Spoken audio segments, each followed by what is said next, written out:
o que torna algo engraçado para as pessoas individualmente? Existem algumas teorias que tentam explicar esse questionamento. A teoria da superioridade diz que a graça vem da percepção de superioridade que se tem em relação ao outro. Um exemplo são as piadas autodepreciativas, que inferiorizam o autor e nos provocam um senso de superioridade. No entanto, essa teoria não abrange todas as situações. Para explicar outras situações, Freud criou uma teoria que associa muito o senso da graça com o alívio. Exemplo disso é quando rimos de uma pessoa que está em uma situação em que não desejaríamos estar. Mas a teoria de Freud também é insuficiente na explicação de alguns eventos. Essas duas formas de descrever como as coisas se tornam engraçadas envolvem apenas elementos gerais da experiência no humor das pessoas, o senso de superioridade e o alívio de não estar em determinada situação. Não falam nada sobre as coisas engraçadas em si. Por que as pessoas acham coisas engraçadas, né? Sim. Cara, isso é um tema bastante interessante, especialmente porque tem aquelas... Eu tava pensando aqui naquelas piadinhas que tem e a gente, inclusive, se sente culpado de achá-las engraçadas, cara.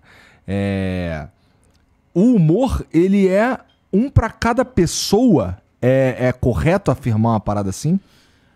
Então, vamos lá. Eu acho que não. Eu acho que, na verdade, são poucas teorias, poucas linhas que explicam a totalidade da percepção da graça. A gente tem que separar duas coisas. Quais são as estratégias de construção narrativa do humor? Afinal, existe uma ciência. Os caras do stand-up estudam stand-up, né? Nem todos, mas sim. Hoje em dia a maioria, porque isso aí corta um caminho tremendo. Mas do outro lado tem a questão de o que torna as coisas engraçadas para as pessoas individualmente consideradas. Nesse caso, a gente tem assim, um histórico de teorias, inclusive. A primeira teoria, que ela é anterior, inclusive, ao próprio, enfim, à era cristã, é a teoria da superioridade. Uma teoria que se tornou famosa no Ocidente com Hobbes. E, basicamente, o que ela diz é que a graça vem da percepção de que o nosso lugar, ou eventualmente o lugar de uma outra pessoa, é assimetricamente superior.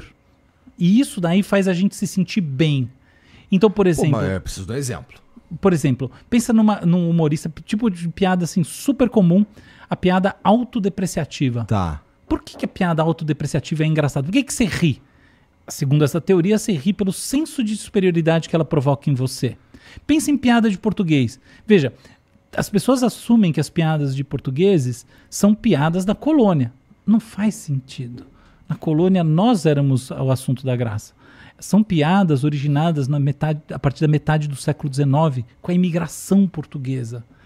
E esses portugueses que vieram para cá, vieram para trabalhar. Então, tem um senso de superioridade desses brasileiros que estavam aqui, muitos deles descendentes de portugueses, que criavam piadas tirando o sarro da ingenuidade, eventualmente da burrice, etc. e tal, dessas pessoas, produzindo a graça a partir de um senso de superioridade. Então, assim, a primeira linha é essa, é a linha clássica. Qual que é o problema com essa linha? Por que dizer que a graça emerge do senso de assimetria de poder ou qualquer outro tipo de assimetria é insuficiente? Porque muitas vezes as coisas são engraçadas naquilo que simplesmente emerge espontaneamente e instantaneamente. Não dá tempo de você processar uma coisa que tenha esse nível de informação que está relacionado, por exemplo, à percepção de assimetria. Então, por exemplo, imagina uma pessoa que vai lá, solta aquele pão gigante assim, numa sala que você está, sabe assim, e tipo, fica aquela situação hilária. E aí você quer segurar, aí você chora de rir. Entendeu? Não é por um senso de superioridade. Você não está se sentindo superior à pessoa porque ela soltou uma bufa. Não é isso, entendeu? É outra história. Então, nessa perspectiva de olhar mais amplamente as coisas que produzem a graça, a gente vê que a teoria da superioridade ela é limitada. Isso não explica a totalidade. Não explica a totalidade. Isso levou o Freud a criar uma teoria, que é uma teoria psicanalítica do humor, da graça, a partir da qual ele diz o seguinte: imagina que nós temos um reservatório energético, nós temos um quantum energético. Imagina que você vai processar uma ideia. Conforme você processa essa ideia, você vai gastando sua energia mental naquilo. Aham. O que acontece quando a sua ideia, pá, ela se resolve de maneira muito rápida. Sobe a energia. E essa energia se manifesta em você. E ela se manifesta através do riso, que é o comportamento associado à graça. Então, por exemplo, você está ouvindo uma história. De repente ela chega numa gag. O momento da gag é um momento que te surpreende. Ele nunca é um final de uma história, numa continuidade linear. Ele faz tchuc, você fala, tipo, tem um insight, tem uma sacada. Sempre assim. E essa sacada faz você rir. Por que você ri? Porque ela libera uma energia. Mas isso tem a ver com humor toda vez? Porque, ó, Então, esse que é o ponto.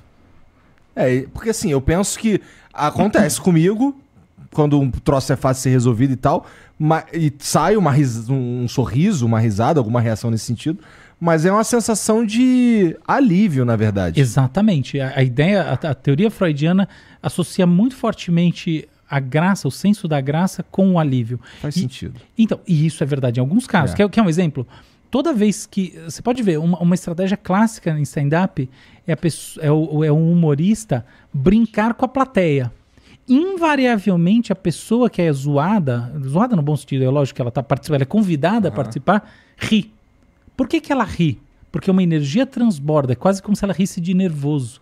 E todo mundo ri dela. E aí vem a segunda esfera da explicação freudiana, que não é simplesmente que sobra uma energia, mas efetivamente todas as repressões, todas as coisas que você não quer manifestar, mas no fundo você acha, elas surgem assim também, como se elas cortassem caminho através de um processo de condensação energética e elas emergem dessa maneira. Então a pessoa ri porque o quanto energético, né, dela ultrapassa os limites do esperado naquele instantâneo da brincadeira que o outro faz com ela, então é quase como se ela risse de nervoso, e os outros riem porque no fundo estão tirando sarro e se aliviando de não serem eles próprios a chamada bunda da piada.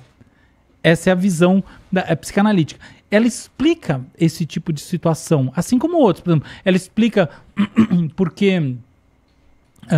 pensa, piadas sexuais, entendeu? Toda a ideia de por que tem gente que acha hilário piada com gay, coisa assim. Tem uma repressão de fundo, né? Eu não quero dizer que todo mundo, mas em muitos casos isso aí é famoso, isso inclusive é mapeado experimentalmente. Então os caras botaram sensores no pênis dos caras, então, que gostam desse tipo de piada e tem uma maior resposta. Então, um estudo assim, muito interessante que saiu na Psychological Science. Mas que loucura. É curioso, né? Enfim, essa coisa de botar sensor nos órgãos sexuais para estudar comportamento é uma tendência meio nova, mas está pegando super. Mas fecha um parênteses, ela é legal por essas coisas. Mas olha uma coisa, se a teoria freudiana de fato fosse uma teoria de amplo espectro, as pessoas mais reprimidas seriam as pessoas que mais riem nos shows de humor. É isso que a gente vê? Então, não. Eu também acho que você estava explicando isso aí tudo, dessa teoria do Freud e tal, mas eu acho que também é insuficiente. Ela é totalmente insuficiente, esse é o negócio.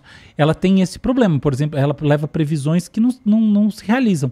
Vide essa, entendeu? Então as pessoas mais reprimidas são aquelas que no show de humor vão... Não é assim. A gente sabe como é que é. Pelo contrário, é o sujeito mais desinibido que ri no show de humor, não é esse. O problema desses dois tipos é que tem exceções, como eu falei aqui, mas não só. Tem um outro problema. Se a gente parar para ver, essas duas maneiras de descrever o que torna as coisas engraçadas, elas envolvem